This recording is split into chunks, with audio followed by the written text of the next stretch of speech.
Perception Test. Adapun poin-poin yang akan kita bahas pada tes TAT yaitu sejarah, fungsi gambar, tujuan, dan manfaat dari tes TAT ini. TAT diciptakan oleh seorang psikolog dari Harvard bernama Morgan dan Murray pada tahun 1930-an. Dan TAT yang lazim dilakukan kepada orang, terdiri dari setumpuk kartu bergambar yang mengandung ekspresi-ekspresi yang kuat. Kartu TAT ini juga dikategorikan berdasarkan gender, B untuk boys, G untuk girls, dan MF untuk male dan female, yakni untuk kedua jenis. Bentuk modifikasi dari TAT adalah CAT atau Children Apperception Test, yang menyediakan gambar yang terfokus pada konflik, hubungan orang tua, permusuhan dengan saudara kandung, dan situasi lain yang sering ditemui pada anak-anak. Fungsi gambar TAT. Pertama, efektif dalam memancing imajinasi. Yang kedua, mendorong subjek dengan caranya sendiri masuk ke dalam situasi-situasi manusia yang klasik.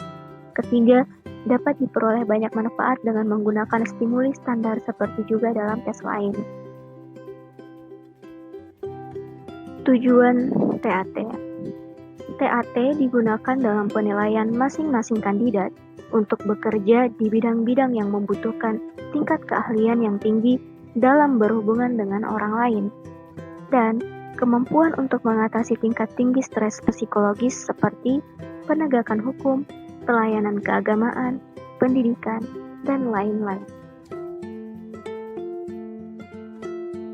Adapun beberapa manfaat TAT, yang pertama yaitu sebagai studi komprehensif tentang kepribadian dan dalam menginterpretasi kelainan tingkah laku, penyakit psikosomatik neurosis, dan psikosis.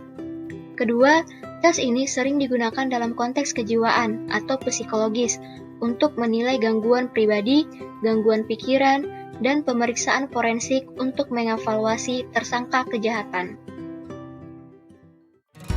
Trial Overson Test dijelaskan oleh saya, Livia Putri Safira. Apa sih Trial Overson Test? Apa ada yang sudah tahu? Tes dengan menggambarkan orang atau yang sering disebut dengan Trial Overson Test pertama kali dicetuskan oleh seorang psikolog bernama Florence Goodenough pada tahun 1926 dengan istilah bernama Draw a Man. Kemudian, pada tahun 1949, Makeover mengembangkan Draw Overson Test atau tes DAP sebagai teknik mengukur kepribadian. Tes DAP bertujuan mengetahui kepribadian seseorang dalam hal kepercayaan diri, tanggung jawab, ketahanan kerja, serta kestabilan diri. Hal ini dibutuhkan oleh sebuah perusahaan maupun instansi untuk memperoleh sumber daya manusia yang berkualitas. Berikut ini beberapa manfaat dari Draw Overson Test. Yang pertama, dapat menggambarkan ekspresi kebiasaan seseorang. Kedua, menggambarkan ekspresi tingkat emosi seseorang. Yang ketiga, dapat menggambarkan proyeksi sikap seseorang. Dan yang terakhir, dapat menggambarkan ekspresi tingkat sadar serta bawah sadar seseorang.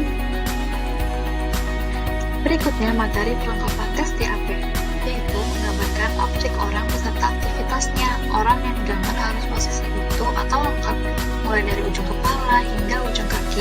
Misalnya hidung, telinga, rambut, mulut, tangan, dan kaki secara lengkap digambar. Selanjutnya, alat perlengkapan tes. Yang pertama, pensil 2B, kedua, kertas HVS, ketiga, penerangan memadai, dan yang terakhir, meja dengan permukaan yang rata. Ketentuan umum tes DAP. Tulis identitas diri Anda di sisi kanan atas. Silakan gambar sosok manusia atau seseorang secara utuh dari atas kepala hingga ujung kaki. Waktu yang diberikan hanya 10 menit. Optimalkanlah diri Anda dengan menggambar sesuai dengan perintah. Interpretasi tes DAP. Yang pertama, gerak secara umum mewakili vitalitas. Kedua, ruang sebagaimana subjek lingkungan sosialnya. Yang terakhir, bentuk mengekspresikan dirinya atau sesuatu yang ditampilkan keluar. Yang terakhir, contoh dari gambar tes DAP. Gambar tidak harus bagus, namun harus sesuai dengan instruksi yang diberikan. Saya Karen Angela Batubara Wrestler Intelligence Scale for Children. TestWIS dikembangkan oleh David Wrestler pada tahun 1939. TestWIS adalah tes kecerdasan individual yang diberikan untuk anak-anak antara usia 5 sampai dengan 15 tahun. TestWIS terbagi menjadi dua kelompok, yaitu verbal dan performance. Verbal berisi tentang informasi, pemahaman, berhitung, persamaan, perbendaharaan kata, dan rentang angka. Sedangkan performance berisi tentang melengkapi gambar, mengatur gambar, rancangan balok, merakit objek, simbol, dan misis. Tujuan dari TestWIS: A. Untuk mengukur potensi intelijensi subjek. B. Menyediakan informasi penting mengenai kekuatan dan kelemahan kognitif seseorang. C. Membandingkan performa atau kemampuan seseorang dalam berbagai bidang sesuai dengan usia. D. Melalui interaksi klien dengan penguji dan material tes akan didapatkan sebuah kesan dari self-esteem seseorang, anxiety, social skill, dan motivasi. Dari hasil tes akan diperoleh dua nilai, yaitu nilai intelijensi pada kemampuan verbal dan kemampuan performance. Kemudian, nilai dijumlahkan, sehingga ditemukan total nilai intelijensi. Dari skala yang diperoleh, dapat diinterpretasikan untuk mengetahui bakat anak. Halo teman-teman, pada kesempatan kali ini, saya, Salsa Wilianda Fitriani, akan menjelaskan mengenai tes MBTI. Pertama, kita akan membahas mengenai asal-usul tes MBTI. Menurut Jung dalam L9-7, manusia memiliki dua tipe kepribadian, yakni extrovert dan introvert. Selain itu, Jung juga mengemukakan pendapat tentang 4 fungsi kepribadian manusia, yakni sensing, intuition, thinking, dan feeling, atau lebih dikenal sebagai tipe kepribadian Jung. Berdasarkan tipe kepribadian Jung tersebut, Isabel Myers dan ibunya Catherine C. Briggs membuat instrumen tes kepribadian yang kemudian dinamakan Myers-Briggs Type Indicator atau MBTI.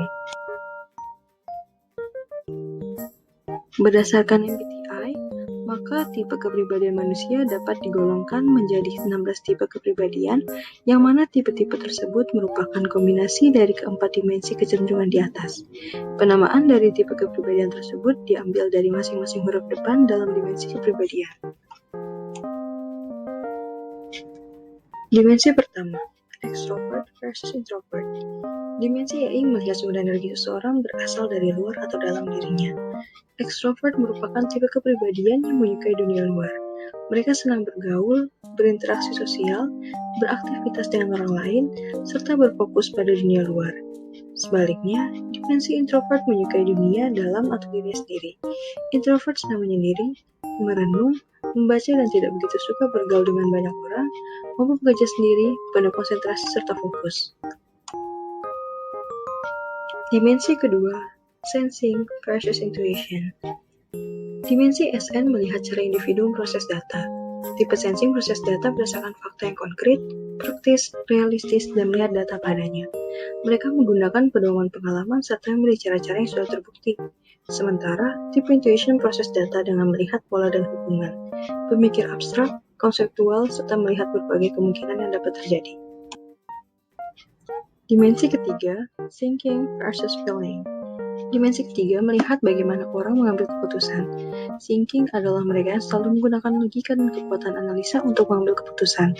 Sementara feeling adalah mereka yang melibatkan perasaan, empati, serta nilai-nilai identity ketika hendak mengambil keputusan. Dimensi keempat yaitu perceiving versus judging. Dimensi terakhir melihat derajat fleksibilitas seseorang. Judging diartikan sebagai tipe orang yang selalu bertumbuh pada rencana yang sistematis, serta senantiasa berpikir dan bertindak teratur, tidak melompat-lompat. Sementara tipe perceiving adalah mereka yang bersikap fleksibel, spontan, adaptif, dan bertindak secara acak untuk melihat beragam peluang yang muncul. Oke teman-teman, di sini saya akan menjelaskan tentang tes Papik-Kostick. Nah, untuk sejarahnya, tes Papik-Kostick sendiri yaitu dibuat oleh guru besar psikologi industri asal Massachusetts, Amerika, yaitu oleh Dr. Max Martin Kostick. Pada awal tahun 1960-an, Papik-Kostick mengukur dinamika kepribadian dengan memperhatikan keterkaitan dunia sekitarnya, termasuk perilaku dan nilai perusahaan yang diterapkan. Dalam suatu perusahaan atau situasi kerja, dalam bentuk motif dan standar gaya perilaku menurut persepsi kandidat yang terekam saat psikotes.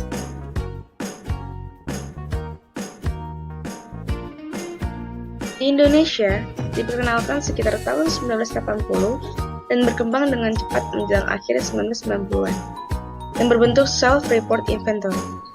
Tapi sekarang digunakan oleh lebih dari 1.000 perusahaan di dunia. Tersedia dalam 25 bahasa, dapat dikerjakan secara online, serta CD-ROM installable. Tes ini merupakan salah satu tes kepribadian yang tercermin dalam tingkah laku yang didasarkan pada kategorisasi. Tapi mengukur role dan need individu dalam kaitannya dengan situasi kerja. Sebenarnya apa sih definisi PAPI? Nah, teman-teman, PAPI sendiri ialah Personality and Preference Inventory, yaitu Personality Assessment, alat tes penilaian kepribadian yang digunakan oleh para profesional HR, Human Resource, dan manajer terkait untuk mengevaluasi perilaku dan gaya kerja individu pada semua tingkatan.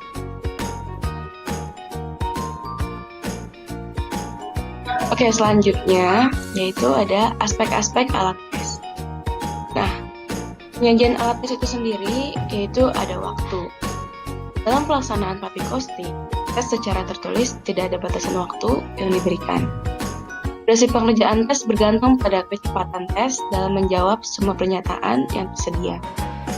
Namun pada umumnya, tes dapat menyelesaikan menjawab semua pernyataan pada tes ini dalam waktu dari 35 menit sampai dengan 45 menit. Untuk materi tesnya sendiri yaitu dari buku soal PAPI Costing. Oke, jadi teman-teman bisa lihat di sini tentang pelaksanaan alat tes itu sendiri. Jadi pelaksanaan alat tesnya pertama dibagikan soal dan lembar jawaban, lalu mengisi identitas dan mengisi lembar jawaban, lalu ikuti instruksi dari para tester. Dan jika ini ingin ditanyakan, silakan ditanyakan, lalu tester akan memberikan instruksi untuk mengerjakan. Nah, setelah selesai.